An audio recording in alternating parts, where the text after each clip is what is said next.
Good evening. So let's get started with our talk. So today's talk is about getting mutually familiar with mutual TLS. My name's Alan Scherger. You can find me on Twitter at Flying Programmer. Happy to answer any questions today in the chat. And I think we already have a poll going around the question of, have you ever had to troubleshoot security issues in production? And I'm looking forward to the results. So today's agenda, there's a few things we're going to talk about, primarily mTLS. How did we get here? Why are we using mTLS today? What's the big hubbub about? And what could go wrong? Because a lot of us have seen and had to use certificates, and there's a lot of things that can go wrong, and we'll see some more recent production outages that have happened due to it. And how might we actually make and investigate certificates? By the end of this, you might consider yourself an OpenSSL hacker. And more recently, the Zookeeper Java project recently received mTLS support, and we're going to do a deeper dive into how that was implemented and how that works. And then finally, probably the most interesting topic here is certificate cross-signing and rotation. So this will hopefully enlighten you with how this actually works and how we can avoid a lot of those production outages. It's kind of interesting to see how I always thought that this was some sort of like golden nugget of information, and yet it turns out to not be that useful. The tools we'll use today is an awesome tool called mkcert. So the guy who wrote a lot of the TLS implementation in Golang wrote this cool little local development tool that we'll see. Nginx to troubleshoot our certificates. We'll use the OpenSSL CLI, and we'll, again, take a look at Zookeeper. Things you'll get out of this talk by the time we're done is you'll understand TLS basics, the why and how. You'll know lessons learned from other people who are using TLS. You'll be able to start playing with certificates locally in your development environments and in the software you write. You'll see that actually looking at the information inside of a certificate is really easy and doesn't require a lot of effort. And you'll start to understand that writing code with certificates actually takes a lot of effort and can be quite complex to get correct. And finally, you'll know a little bit more about cross-signing and the rotation of certificates so that when you go to actually use this technology in production, you'll be ready for some of the gotchas. So first up, what could go wrong? And the answer is a lot of things. I've been most recently trying to research how certificates are actually used and come through quite a bit of failure. And a lot of those actually have happened in 2020, and we'll get into the details of those once we sort of understand the basics of what's at play when we adopt certificates in our software. So how did we get here? Because that'll tell the story of why we're here today. So today, when it first started, Alice and Bob wanted to communicate with each other. And they simply did, because it was just Alice and Bob talking to one another, and they didn't have to worry about anyone else eavesdropping in their conversation. However, today's internet doesn't work like this. There are actually thousands of curious little robots between both Alice and Bob. And so one of the problems we have to solve is, how is Alice and Bob actually going to communicate to one another in order to get jobs done, like buy movie tickets or have food delivered to your house? And so the first attempt at this might be to jumble the text that Alice and Bob is sending to each other, because if the text is jumbled, maybe the robots can't understand them. And so out of that kind of idea was born encryption. And today there's two predominant versions of encryption that are used in the industry, both the RSA format and elliptical curve format. And so they start jumbling their text, and now the robot has to, question things like, well, what are they saying? And that works for a little bit, but what prevents the robot from acting like Bob? Because eventually Alice and Bob will send enough messages to each other that the robots might get a little clever. And so, after a bit of time, maybe the robot takes one of Bob's messages and starts just replaying it back at Alice. And, eventually maybe the robot gets curious and says, well, I don't know, I see these random bits, maybe I can tamper with them. And so the robot starts tampering with the messages between Alice and Bob. And the answer to get around that, or the way to solve the integrity of our data, is through hashing. And there's two predominant formats of hashing today, the SHA-2 format and the SHA-3 format. And the concept here is that we take a single string of data, we run it through some math, and out comes a number. And that number can basically be used to validate the fact that our message wasn't tampered with, because only the initial text that went into our math was able to be created by that initial text. As soon as we edit the text and put it back through the mathematics, we get out a different result. And so now it's a little bit harder for the robots to hack us. Both Alice and Bob have ways of jumbling their text, and they have ways of actually validating that the text that was sent was, not tampered with. And of course, there's some nuance in there, and we'll get into that. But how do we actually formalize this? Because we'd like to make it so that all Alices and Bobs of the world could actually communicate with each other, even if they don't necessarily know much about one another. And the answer with that was public key cryptography. And there's a lot of reasons why we might need to update this or work on this today, but this is where we are today. And so the whole protocol kind of works like this. We started off with Alice asking Bob, hey, can I have your public key? And Bob says, sure, you can. And it sends over the public key. And then Alice uses that public key to take a message and encrypt it and send it back to Bob. And Bob says, this is great. I now have a message from Alice. But if I want to send a message back to Alice, how might I actually do that? And so this is where a more formal definition popped up. And basically the idea was we're going to go back and forth between Alice and Bob. But this time, eventually Alice and Bob are going to agree upon a mutual secret that should be used. And so when they start using this secret, Alice and Bob will both be able to start sending back and forth encrypted messages to each other. And the idea is that the robot won't be able to intercept the messages, except they will. And the real question is, how do we know that we can trust Bob is Bob and not some robot on the internet interpreting Bob? Right? Because there's so far nothing to actually validate when Alice and Bob talk to each other that Alice is who Alice says or that Bob is who Bob says he is. And so this is where the role of certificate authorities come in.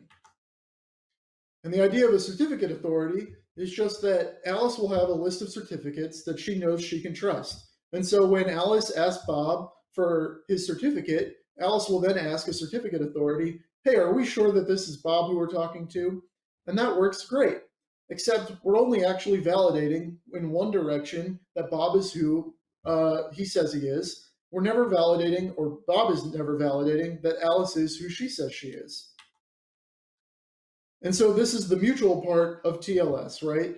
When Alice and Bob go to communicate, they both have certificate authorities, and both Alice and Bob are able to actually validate who they say they are because they both use certificate authorities to validate their certificates. And through this, it becomes increasingly hard for the robots in between them to actually intercept, change, mutate, or understand the messages that they're sending back and forth.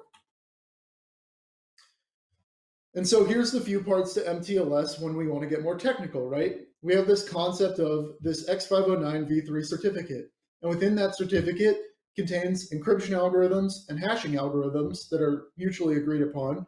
And then we use this cryptographic protocol to actually use those certificates to transmit data. And today, the latest version of that protocol happens to be TLS 1.3. But what could go wrong? Because more than likely than not, the people in this talk right now have probably understood some of those basics, and it seems like we wouldn't have a talk today if there weren't things going wrong. And the biggest thing that can go wrong is certificate expirations. So just recently in May, the end of May, Datadog had a giant root certificate expiration problem where all of the older agents that hadn't upgraded their root certificates stopped sending data to Datadog, and there were large outages of Datadog because of this. Similarly, Microsoft Teams had an issue this February that caused a 3-hour outage while they rotated the certificate in front of Microsoft Teams so that their communication could come back online and people could use their software. Another interesting outage was millions of cell phones that went offline because Ericsson failed to update their certificates and the versions of software that they used.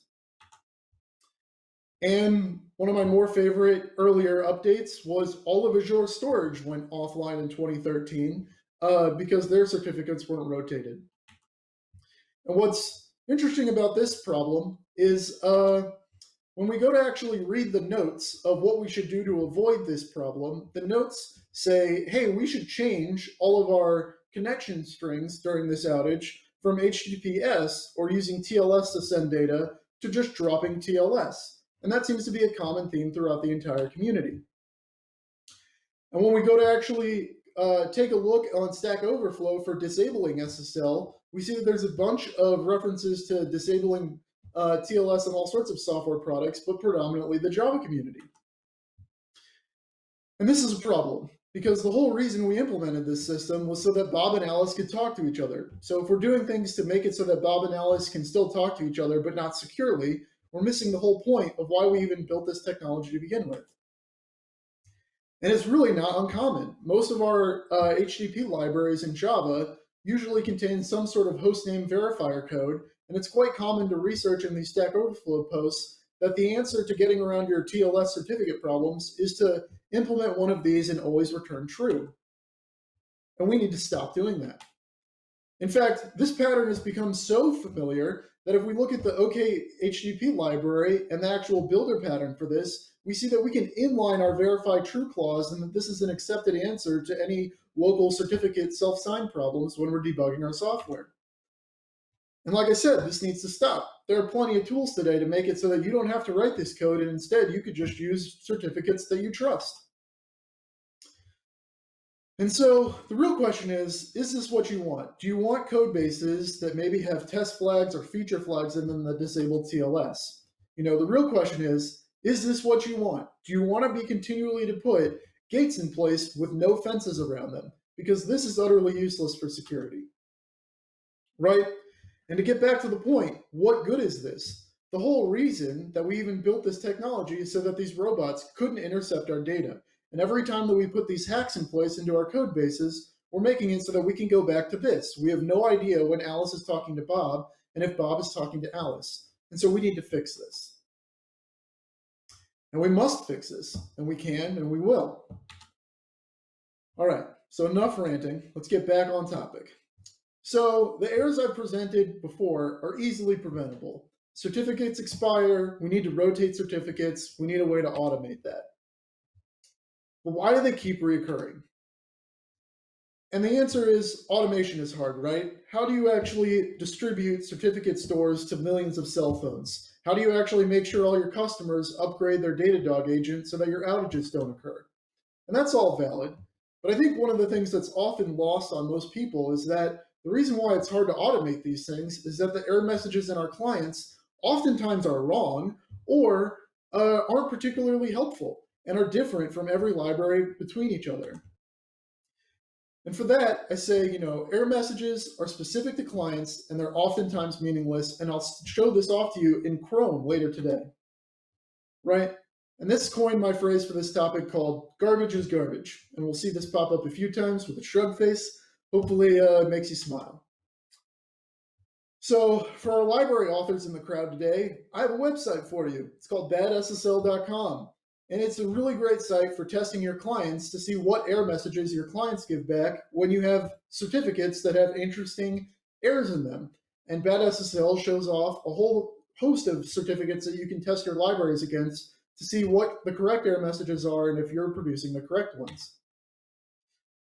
But what else could go wrong? Because again, a lot of these problems are fairly basic and naive.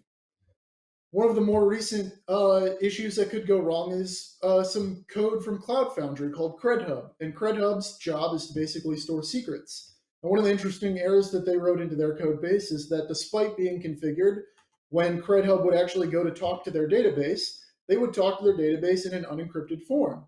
And what's interesting about this particular error is that they wouldn't have even needed a CVE if we had had a security issue at all, if you had actually implemented your MySQL database to only ensure and require that secure transports be used whenever talking to your database.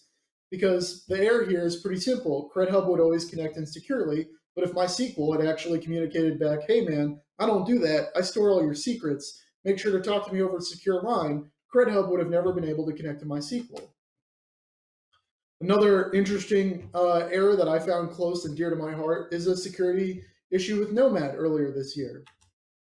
In order to understand this CV, you've got to understand some Nomad particulars. But the gist of it is that they've decided to write and support some clever feature sets in Nomad where they would actually use the certificates to ensure the client-server role of the agents were correct.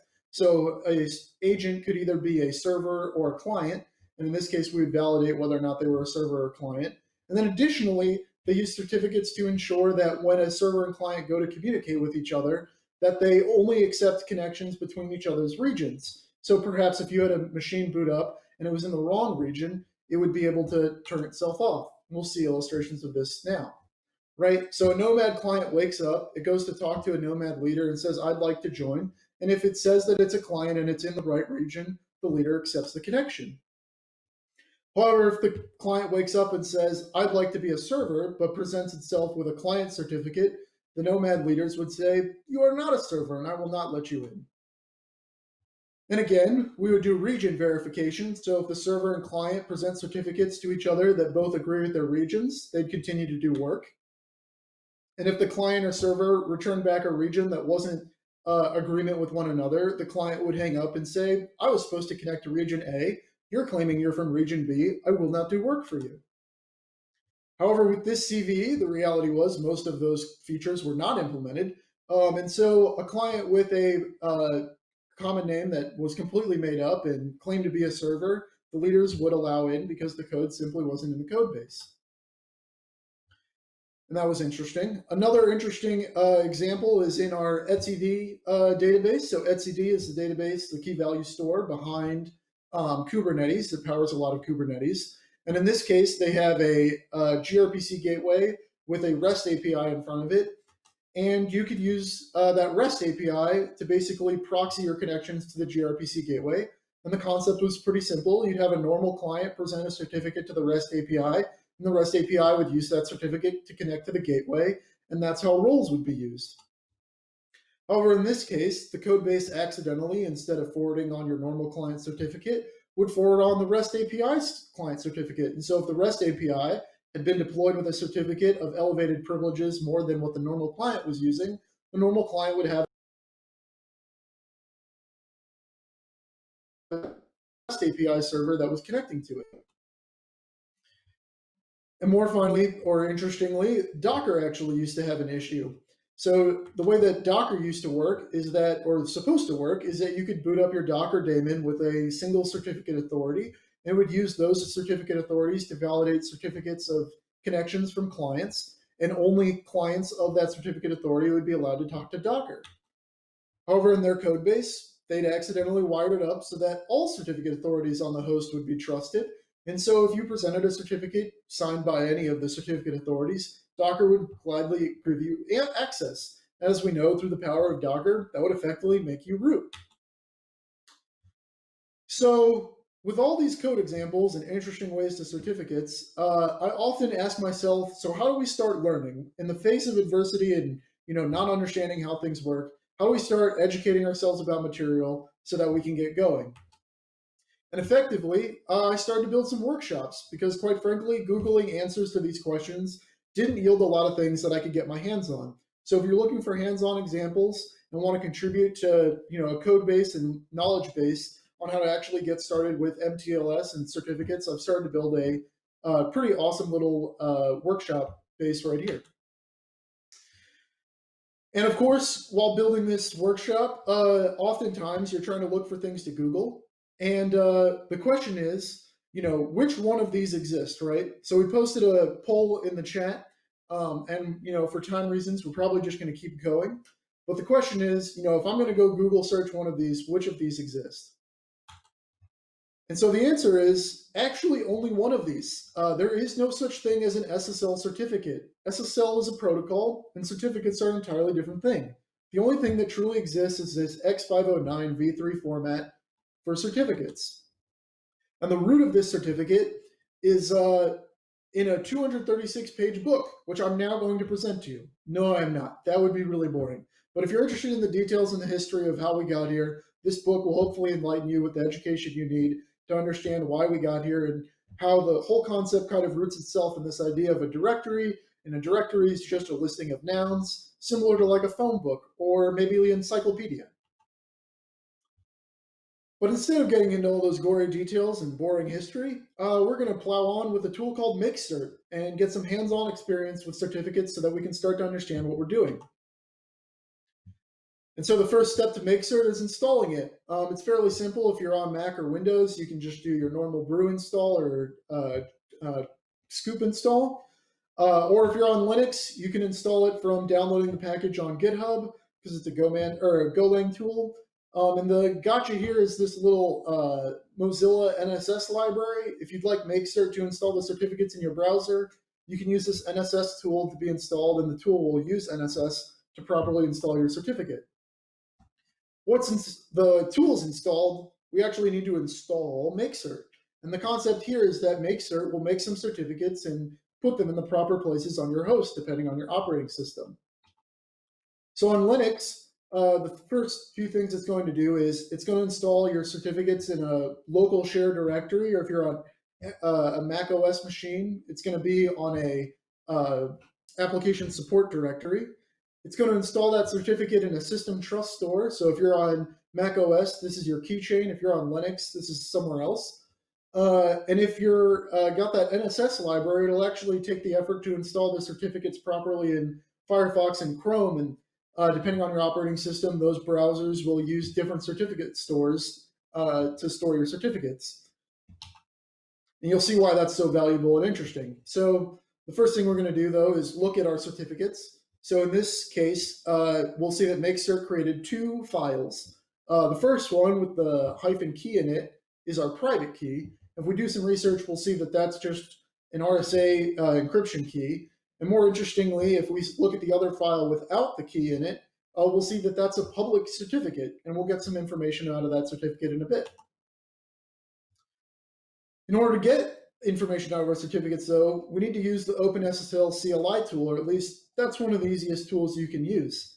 But if you're on a Mac, you'll actually go to look at your OpenSSL version, and you'll interestingly see enough that OpenSSL CLIs are not always OpenSSL codebases.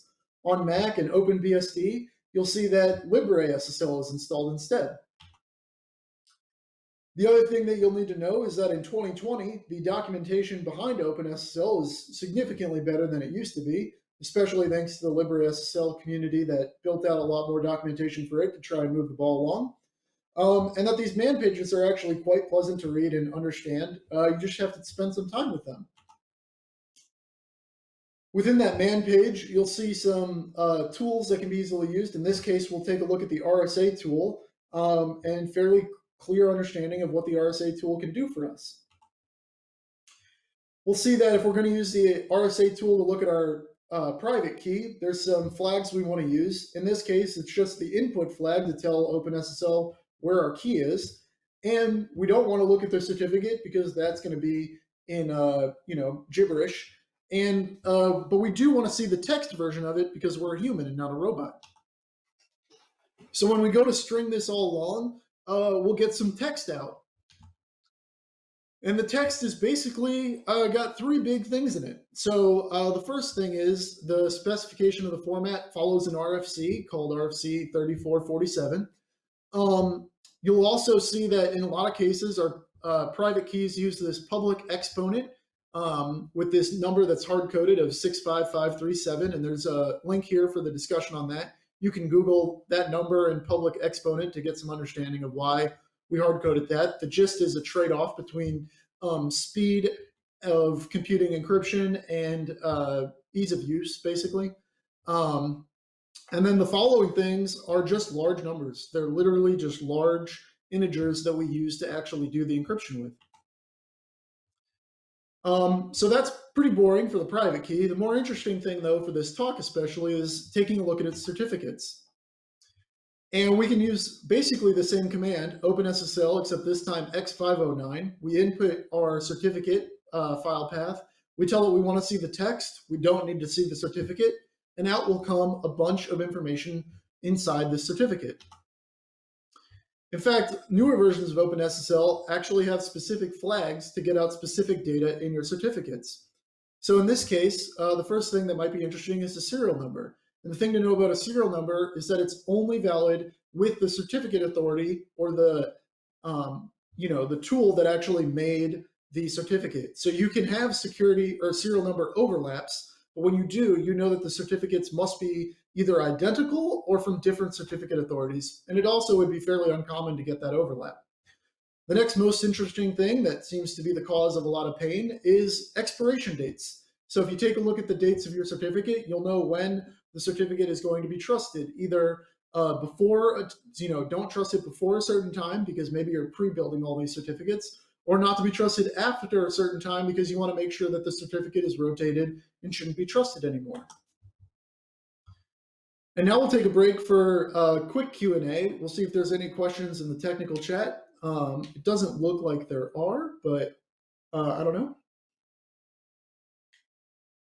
Yeah. I don't see questions yet.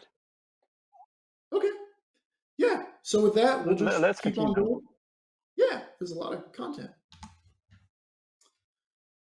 So with that in place, we're going to do a quick tangent on those validity dates. So one of the things you need to know about macOS and iOS is that starting in these more recent versions, TLS certificates will have to be 248 bits long. And if they're shorter than that, they won't be trusted by either operating system.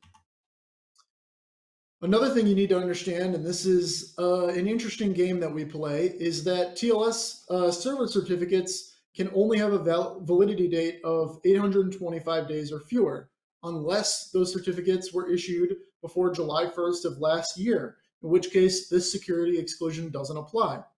And for this, I have some questions.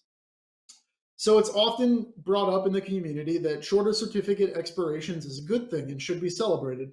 And I think it should, but I think we shouldn't lose sight on all of the other problems that aren't addressed by simply shortening the time that a certificate is actually valid, right? So the pros are that if we have shorter certificate lifespans, that if those certificates were actually compromised, the duration of which they could be used or the duration that they could issue bad certificates is much shorter because naturally they'll get expired sooner. And you might not necessarily know if you've been hacked or not. The other often argument is that they encourage automation, right? So if we're constantly having to recycle these certificates or create new ones rather, that we're going to want to automate it because we won't want to spend money having humans manually do this. But I think what things like this fail to address are certainly bigger issues, in my opinion, right? Is wildcard usage, right? So if we want to build a certificate that allows all subdomains of a domain to be valid under it, well, that can be really scary, especially if it's used in production, under production domains, because as soon as that certificate is compromised, it can be used to validate any subdomain of a domain you might use. Other things include host and issuer certificate or security, right? So this policy really has nothing to address of, well, how long have our edge servers been up? Or when's the last time we've actually taken a look at their security policies? It also has nothing to do with who's actually issuing these certificates or how those root certificates are actually trusted or secured within our company. And finally, it doesn't address the much larger and often ignored issue within the community of transparency. When you actually go buy, certificates from companies, there's no transparency in who these companies are, why you should trust them, why we trust them on the internet. A lot of that is hidden behind paywalls and understanding people in the industry. And I think those are bigger issues than simply celebrating the fact that now our certificates expire sooner. And quite frankly, it leads to interesting people implementing interesting code. So we'll see in the case of our mkcert certificates, when we go to eventually issue local certificates to be used in our code bases, that mkcert simply gets around interesting OS policies like this by backdating the certificate to June 1st of last year. And there's nothing wrong with this, other than, I see your security theater and I raise you some code that gets around it. So enough of that rant. Let's get back on track. So we're taking a look at this OpenSSL certificate, and another key thing of importance to understand is this concept of an issuer. A certificate will always tell you who issued this certificate, and in this case, we can see that the issuer of our root certificate is itself, or the mkcert Development Certificate Authority. The other thing to note is that you'll be able to get the subject, and the subject in this case explains what the certificate is actually used for, who it represents.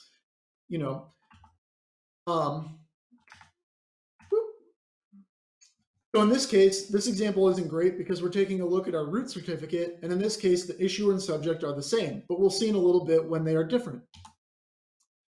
And we'll see another valid thing that's interesting to look at is what the key can be used for. So in this case, we'll see that this root certificate can only be used to sign other certificates. It can't be used in the case of being used as a web client or a web server to send data back and forth.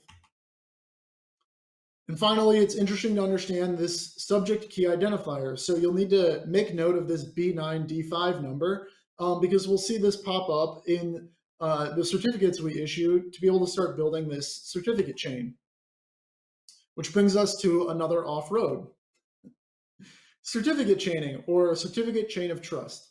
So we won't get too much into detail on this until later in our talk, but the idea is pretty simple. The certificate that we use in our application is going to have its own name and key, and it's going to be issued by someone. And when we look at that issuer, it's either going to be issued by an intermediate certificate, which eventually you can have a lot of, n number of intermediate certificates, but eventually that certificate will come back to a root certificate, which is what mkcert makes on your local box. And that root certificate signs itself and says, I'm the root, and if you trust me, all of the certs above this that I've created and issued should be trusted according to their validity times or what you might trust. You can choose not to trust the root certificate and instead just trust intermediates, except in order to trust that intermediate, you still need to trust the root certificate unless you explicitly make trust statements that say, I trust this intermediate and you don't need to validate its root. So we're back on track. And we're going to finally get into making some code. So in this case, we're going to build this n-entity certificate using mkcert. And mkcert's CLI is really simple. It's just mkcert and the names that you want to trust the certificate to be used by. In this case, we're going to access this certificate through a server of Nginx from localhost or localhost IP address. And we'll see, inspecting that cert, how those names get used. So if we take a look at the dates from mkcert, as I hinted at earlier, you'll see that your certificate is backdated to June 1st of last year, and that's to get around the operating system expiration problem. And you'll also see the issuer. In this case, the issuer and subject are finally different. So the issuer is our CA certificate, and the subject is this development certificate name. And this is where we'll start to see certificate chaining. So we'll see in the subject key identifier of our root certificate, it referenced that B9D5B3 number. And we'll see if we look at our localhost cert and we look under the authority key identifier, we'll see a link back to that root certificate referencing it by ID. That's all the magic. That's pretty much my whole presentation. For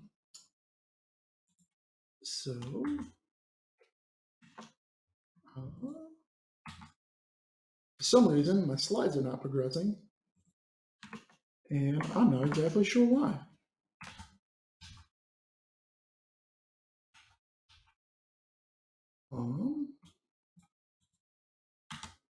Yep.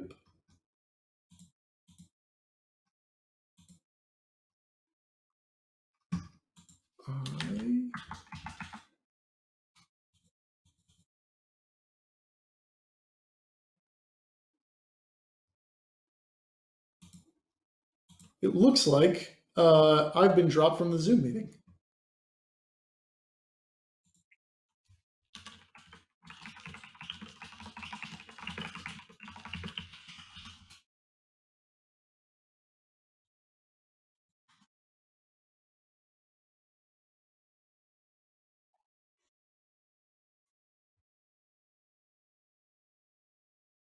Okay.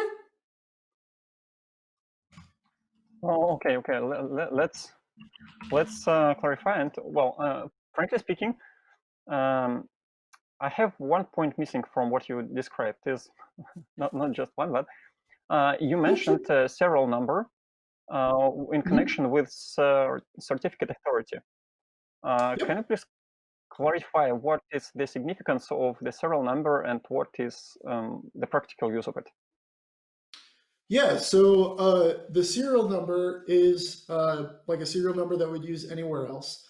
And the idea is that the serial number is a way to uniquely identify that certificate, but that certificate is only unique within the certificate authority that issued that certificate.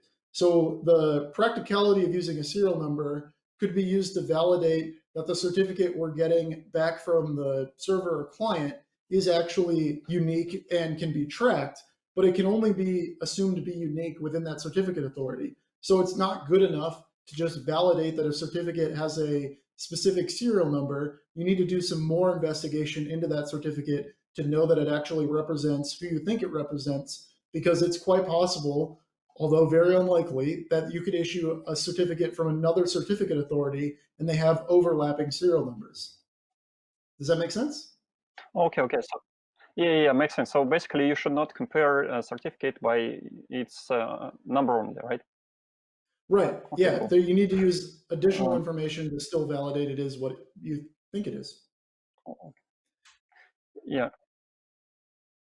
Yep. Yep. Okay. So we've gone through and see how certificate chaining can work by linking our localhost certificate back to our root certificate. The next step that we might see is the fact that this localhost certificate can't be used to create, isn't a certificate authority. So it can't be used to create more certificates. And the more important part of why it can't be used to create more certificates is under this key usage, an extended key usage. So here we're saying that it can be used to do digital signatures and key encipherment. But more interestingly, we also see that it can only be used in the context of being a web server. We can't use this certificate to represent being a client. But don't worry, mkcert has also made it very easy to create client certificates. So if we provide this client flag when we go to make certificates, we'll see that client gets added to the file name, but also that if we look at the key usage part, we'll now see that this certificate can be used both as a web client and a web server. And we'll see how that gets to be used later on with Zookeeper. And again, remember that serial number. So here we'll see the serial number of this localhost cert, and we'll see how we can inspect it when we go to visit our Nginx server. So one of the first labs that I did in Learn mTLS is running an Nginx container with some certificates in it. In this case, we'll use our localhost certificates. And we'll see that when we actually go to open up localhost in our web browser, we'll see that the serial number is valid. And is the exact serial number we saw a minute ago with the certificate we made. So this is how we can know that Nginx did indeed have the certificate passed to it correctly, but it's still not enough to know that this certificate is who we say it is. There's a lot more information in the certificate to represent and be validated. One of the more common things that we'll see here in a second is the fact that there is no actual common name set in the certificate. And that's interesting because we'll see that instead of the common name, mkcert adds these certificates, the names that we supplied on the CLI, to our subject alternative names. So we'll see we have a DNS name of localhost and an IP address of localhost IP. And that's why when we go to the browser, we still get that green arrow. We've trusted the root certificate because mkcert installed it, and we've gone to it on a valid address that the certificate and browser expect you to be accessing it from. And we'll see how that can fail. If you use mkcert to create a certificate only with an invalid IP address, and we reload this in Nginx, we'll see that when we go back to our certificate, or back to our web server, that Chrome no longer trusts this, even though we trust the root certificate. And the reason it doesn't trust us is because of error cert common name invalid, which gets us back to our common hashtag of today, which is garbage is garbage. Because as we saw, there was no actual common name being set in the certificate. The real issue is that the subject alternative name doesn't have localhost in it, and we're not accessing the certificate from this IP address of 192.168.1.100. We're accessing it from localhost, and this is a mismatch. So the real question is, why wouldn't this error message say something more useful like common name and subject alternative names are not listing the name that you're coming to this website on, or host name mismatch, or something more useful than common name mismatch, which was already going to fail. So the next question is, this isn't our final form. So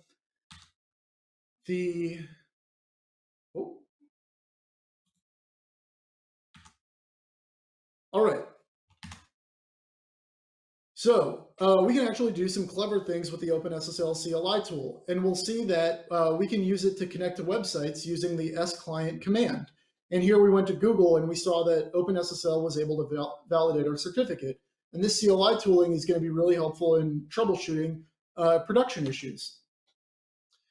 So we'll see that if we use the same OpenSSL client to connect to localhost, we'll see that we're unable to verify the first certificate. And that's interesting because Chrome was able to verify the certificate just fine when we used the localhost certificate, so why can't OpenSSL verify it? And the answer is, when you're using OpenSSL, we can use the D flag on the version to see when OpenSSL is being used, what certificates is it actually using to validate certificates. And in this case, I'm using an OpenSSL version that's built with Miniconda, and the certificates are all stored in this directory in a CA certificate file. And when we add our root certificate to the bottom of the CA cert file and then go again to use OpenSSL sclient, we'll see that now verification is actually okay. But wait, what if I told you we didn't even need Nginx? That's right, OpenSSL CLI actually has a built-in server as well, where we can use this to both load up certificates that we've built and CA files and instruct that we need to verify clients. And this is pretty cool because until this presentation, I hadn't dealt a lot with client certificates, and we'll see that we can actually use this to validate client certificates in the browser. And the way that this is done is we can see that OpenSSL sometimes has verbose logging, and you can actually get back and inspect the certificates that are used from a local standpoint. And you can do that by using this OpenSSL command and going into your keychain if you're on Mac OS and importing the certificate, or if you're in a different operating system, they have different ways of doing this. But basically, you build this PFX file, import it into your system key store, and without it, you'll get this bad SSL client auth cert because you didn't supply one. But with it, and you should know that with keychain, you need to trust the certificate. Adding it to your keychain isn't enough. But with that certificate properly trusted and installed on your system, you'll actually be able to select a certificate to use when connecting to localhost. And so what this is it actually enables mutual TLS between both your browser and the OpenSSL server. And when you do that, you'll be able to still verify that the certificate that Nginx is using or OpenSSL is using is valid. And OpenSSL server actually does a great way of dumping a bunch of the TLS information into your browser to basically say what all happened and is there an SSL session going on, and a lot of great debugging stuff, which can be helpful if you're debugging clients or just curious about how all this stuff works. So to recap all this knowledge, because I know it's been a lot, you can use mkcert to create local certificates. You can use the OpenSSL CLIs to debug those certificates. You can use Nginx to play with those certificates. You don't even need Nginx because OpenSSL CLI comes with server and client implementations that let you validate certificates and learn more about each one. And error messages and all of these tools are pretty bad. And it'd be great if we were to standardize on them and actually test them against this awesome collection of certs at badssl.com. So with that, we'll do another Q&A. It looks like there's, yeah, go ahead. Yeah, there's a question on, well, what's the difference between server and client certificate? Yeah, so in terms of Alice and Bob, you're a server if you're serving or sending back data, and you're a client if you're making that request of data to a server, right?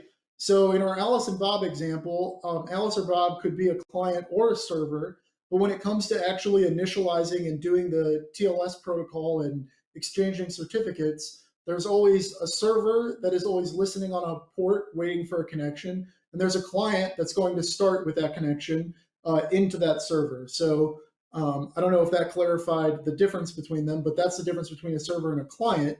And the difference between the server and client certificates is that they look very similar, they just have different permissions. So with a web server certificate, it's only ever able to use that certificate to start the second half of that connection, right? It can only be used in the case of a server listening on a port and starting the second part of that handshake, which is to say, I'm a server let's start sending data back and forth, or let me start accepting data from you, versus the client permission, which says, I can use this certificate to initialize a connection into a web server, and I can use this client certificate to identify who I am as a client, because we need to make sure that when servers have the role of validating that the clients are who they say they are, and clients have the role of validating that servers are who they say they are.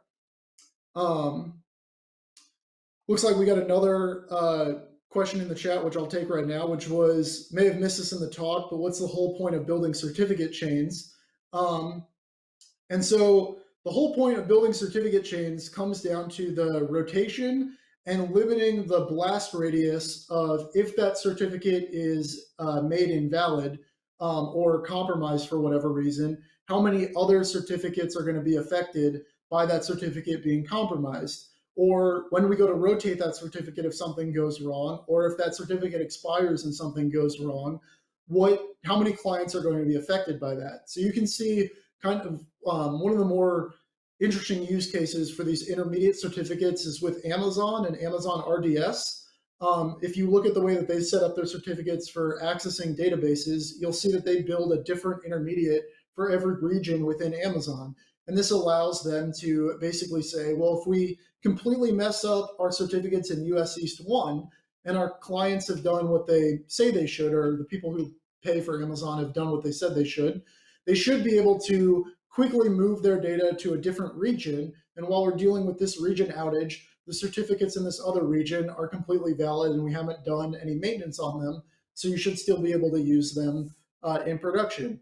A much more simpler reason to use intermediate certificates is that when you're setting up your certificate authorities and the infrastructure behind this, you might keep your root certificates on a USB drive in a safe deposit box, and you might use that only once or a few times, once every 5 years. You open the safe, you create a new intermediate, and then you use that intermediate for another year or two. So you might trust that root certificate for 20 or 30 years because you know that the only way it issues certificates is if it gets stolen physically, but you might use those intermediates in an automated process to issue more certificates so that you're only having to change out the intermediate certificates and only have those intermediate certificates online when you go to actually create all of your end entity certificates. So it's a way of just building silos in your infrastructure so that you can have different security protocols for how you handle different certificates.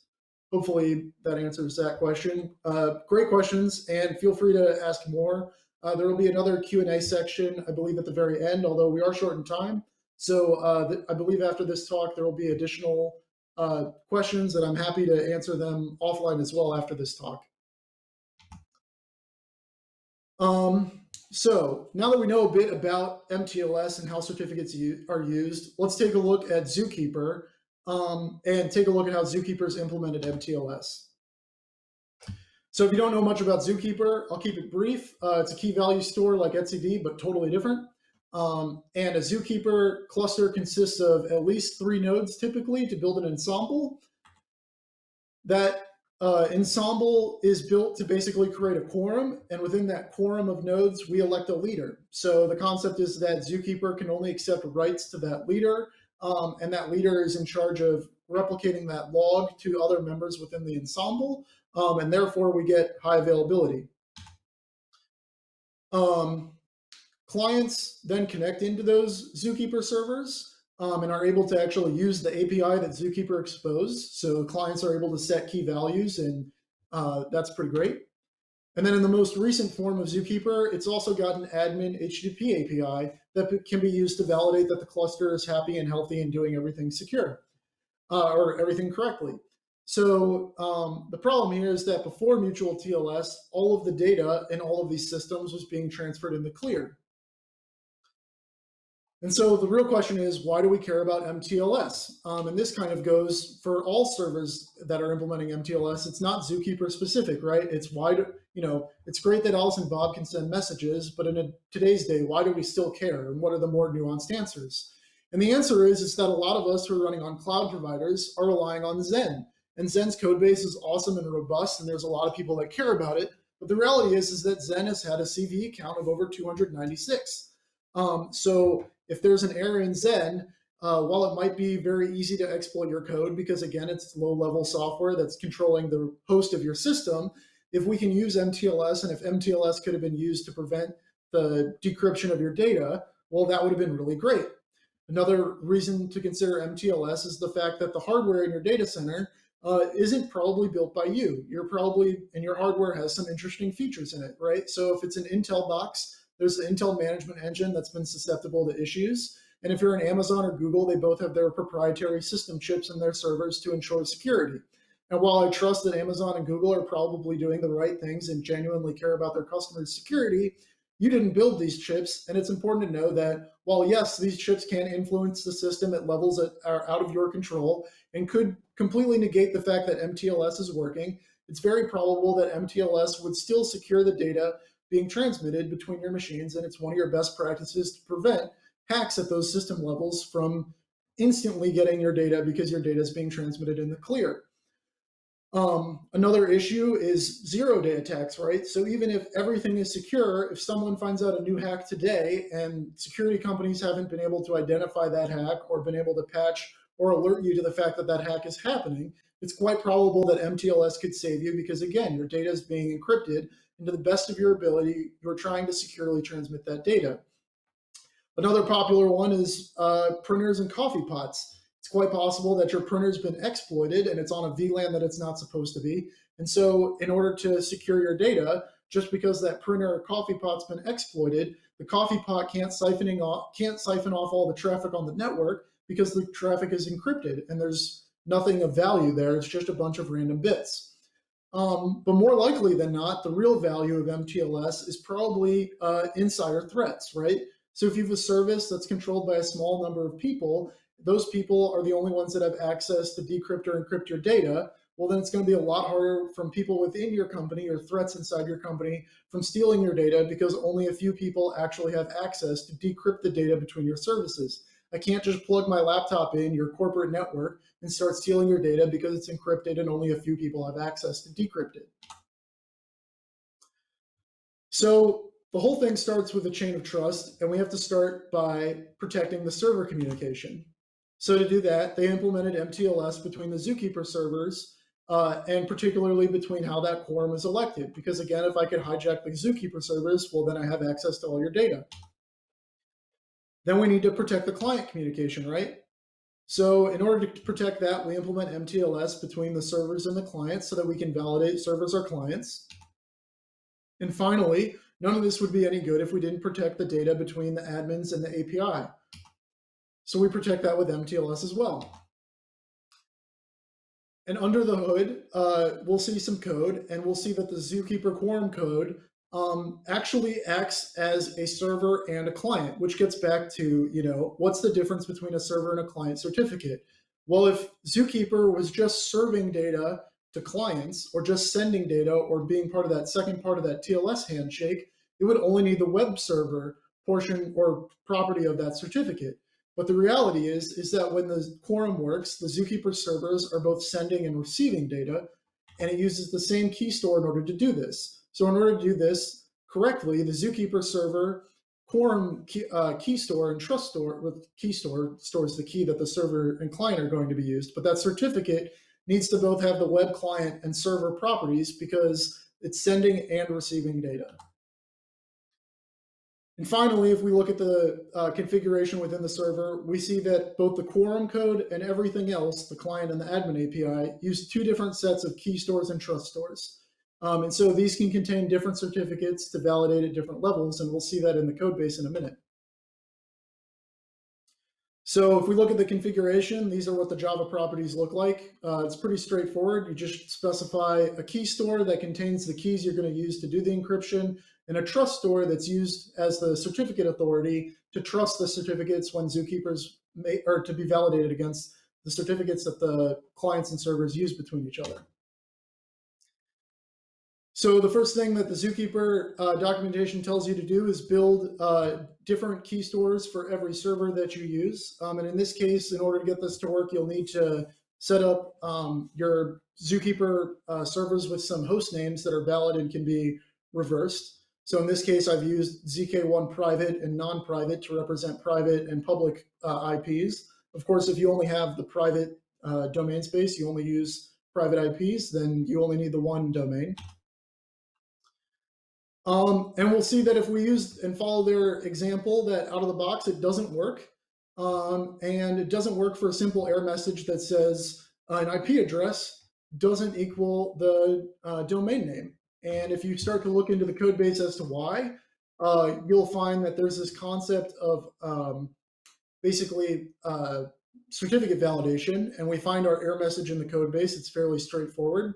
And you'll find this little nugget of information, which says, did you know that common name matching has been deprecated by an RFC?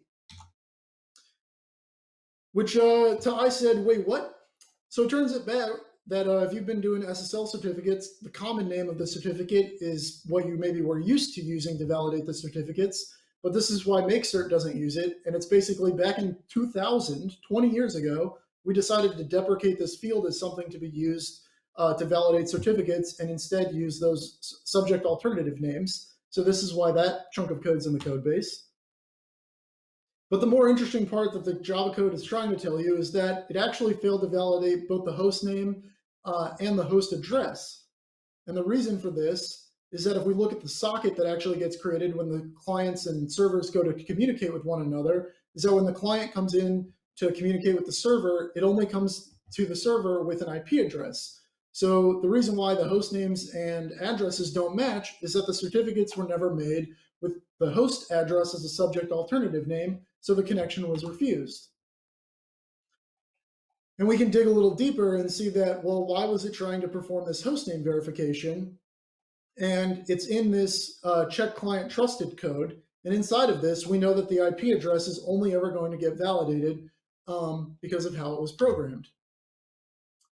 And we see that if we take a look at this quorum X509 util that gets used in all of our clients, we'll see that we always expect that client host names should be validated, which is why we can't turn off this validation, which is good, but it's hard-coded, and it's why the example doesn't work, and is why you can't configure your servers to trust other servers that don't have the name in them or their IP address in them. And again, you'll see that this code is basically saying a hard-coded to true value, even though it's not true, because of the way that the configuration has been hard-coded. But you'll also see while looking through the code base, this client off setting. And you might think, hey, what's that about? If I set that to false, will I get around this? And the answer is no, you won't. Because all of this is used, or that property is used, is to basically turn off or on inside the client or inside the servers, whether or not it should expect a client server or request a client server, or a client certificate rather, to be received when the client makes a connection into the server. And we'll see that if we set this to false, this is exactly what happens. When the server goes to actually validate the client, which it's forced to based on the fact that the configuration is set to true, it can't validate the certificate because there's no certificate to validate because we said for it to not request a client certificate, making this property simply garbage or useless. So quorum certificates have to have IPs in them, at least the way that it's programmed right now. And in order to do this, we just simply add it to the certificate as an extension as part of our subject alternative names. And once we do that, we'll see that all of our servers are properly able to communicate with each other. And if we look at the admin API, things work. Of course, we're still able to connect to the admin API over HTTP, but that's for other reasons. And we'll see that if we go to connect into the HTTPS part of the admin API, you'll see that the certificate hasn't been trusted. And the reason for that, CA file is missing. And we can see that curl, or at least this version of curl, tells us the CA file and the path that it's using to do the validations. And the answer is we never added those certificates or to our trust store. So if we take those certificates out of the key store and instead append them to a giant file called zkall, we'll see that we're able to eventually connect to the admin API correctly. However, connecting to it over localhost doesn't work, which makes sense because it hasn't been added to the certificates. And more interestingly enough, connecting to it over the domain name doesn't work. And again, that's because the common name isn't being used by curl to actually validate its name. It's not in the subject alternative names. So again, if we go to update this to have DNS names of localhost and ZK1 private, when we go to actually connect to the servers again upon bouncing them, we'll see that everything now actually starts to work as expected, and we can even get the ZK CLI to work. But wait, how do we make it so that client certs of other applications can be used? And the answer is there was no certificate authority. These were all just self-signed certs. So we could use mkcert to actually build out all these certificates and install them in our servers and trust them. When we go to use OpenSSL client to connect as a client to the Java library, not just the admin API, but the actual client API, we'll see that ZK requests a client certificate. So we need to make one. When we do, we can see that the certificate we used with mkcert that we built for our client doesn't work because it's expecting a client certificate and is validating that client certificate key extension usage. We'll see that adding client now fixes our client. But wait, why did it let foobar join? Because again, I built a client certificate with utterly meaningless data. And the answer is, once again, garbage is garbage, and this client X509 utility was hard-coded to basically never verify client host names, and it's not configurable. Which gets us to our final topic, which I barely have enough time to cover, but we're going to do our best: certificate rotation. So the idea of expiring cert is pretty simple. Today, it's December 1st of 2021. We have a web server certificate that expires January 1st of 2021. So that's funny because it should have been today's date was December 1st of 2020. So it's going to expire in 1 month's time. And the answer is to create a new certificate and to have it not expire is all you need to do is create a new certificate and deploy it everywhere that it's used. So there's some basic things to monitor that I think we should all figure out by now is expiration dates. You can use the OpenSSL CLI or other tools to connect to your web servers, grab the certificates, look at the expiration dates, and actually expire them. And if you want to do some more complex validations, you can also look at the issuer and subject identifiers, both the integer values as well as the string values, to validate that your server is actually coming from a certificate trust we should trust, as well as you could also monitor the subject alternative names and common names of your certs to validate that the new ones or currently issued ones match the values that you're expecting. But what happens when it's, and here I got the date right, which is pretty great, when the root certificate expires, right? Because this is a little more challenging. This means that every certificate issued by that root certificate is going to expire.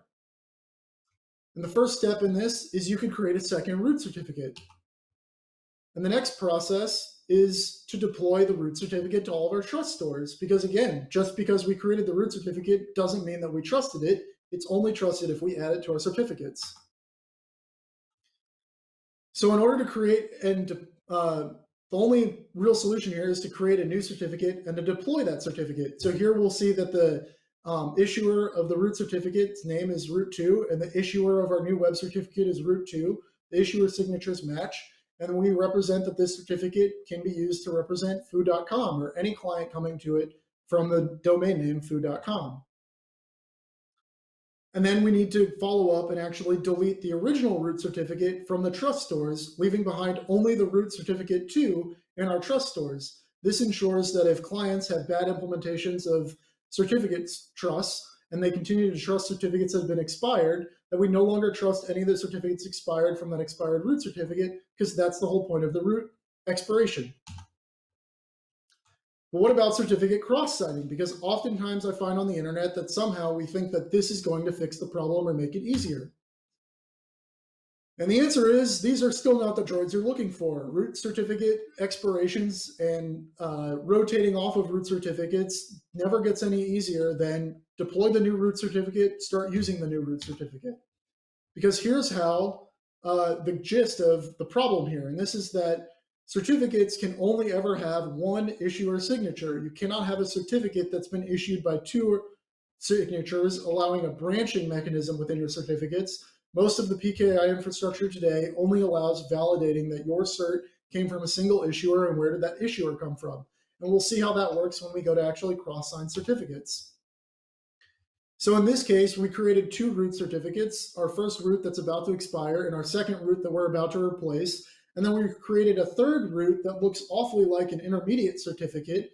And the concept of this root certificate 2 signed by root 1 is that this certificate can issue certificates that look like it came from root 2, but that if you're still building a chain of trust off of your trust of root 1, that you can trust this new root certificate because it's been signed by root certificate 1. And hopefully, we'll go over this in more detail. So the subject signature of both root 2 and root 2 signed by 1 are the same, but the issuers are different.